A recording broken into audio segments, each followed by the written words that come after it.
होळी दहनाच्या वेळी होणार इंद्रा आणि राणीच्या घरात नवीन एंट्री. नव्या एंट्रीमुळे येणार इंद्रा राणी आणि महाडिक परिवारावर संकट. इंद्रा राणीला सोडावं लागणार घर. हुकुमाची राणी ही या मालिकेची कहाणी इंटरेस्टिंग आणि एक्साइटिंग वळणावर येऊन उभी आहे. तर मालिकेत ट्विस्ट आणि टर्न्स बघायला मिळत आहेत.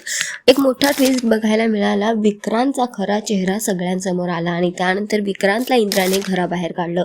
पण आता येणाऱ्या एपिसोडमध्ये आपण बघणार आहोत की एकीकडे होळीचं सेलिब्रेशन जोरदार सुरू आहे. घरातले सगळे तिथे जमा झालेले असतात. पण तितक्यात एक एंट्री होते आणि तो व्यक्ती येऊन सरळ इंद्राच्या छातीवर लाथ मारतो, जेणे इंद्रा खाली पडतो आणि हे बघून घरातले सगळे हैराण होतात. त्यानंतर तो व्यक्ती आपली ओळख करून देतो. मी या घराचा खरा मालक दादासाहेब महाडिक. आणि त्यानंतर त्याच्या मागोमाग विक्रांतची सुद्धा एंट्री होते. इतकंच काय तर ते म्हणतात की आता या घरात तुम्ही राहणार नाही. आणि अजित तितक्यात येऊन इंद्रा राणीचं सामान बाहेर टाकतो.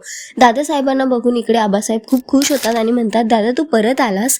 आणि तेव्हा मात्र दादासाहेब आबासाहेबांचा अपमान करतात आणि म्हणतात की आता या घराचा मालक मी आहे आणि तुम्हाला या घरात जागा नाही.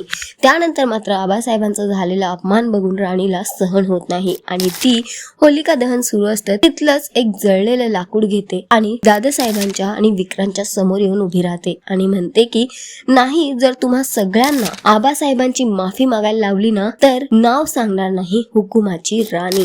तर राणीचा हा अवतार बघून मात्र इंद्रा आणि आबासाहेब सोबतच विक्रांत आणि दादासाहेब सुद्धा हैराण आहेत. बघणं फार महत्वाचं असणार आहे की घरच्यांसाठी मैदानात उतरलेली राणी आबासाहेबांचा झालेल्या अपमानाचा कसा बदला घेणार. तर सध्या तरी शोचा ट्रॅक खूपच इंटरेस्टिंग होतोय. तुम्हाला किती आवडतोय हा ट्रॅक आम्हाला कॉमेंट करून नक्की सांगा आणि अशाच टेलिव्हिजन अपडेटसाठी टेलिगप्पाला लाईक शेअर सबस्क्राईब नक्की करा. नमस्कार.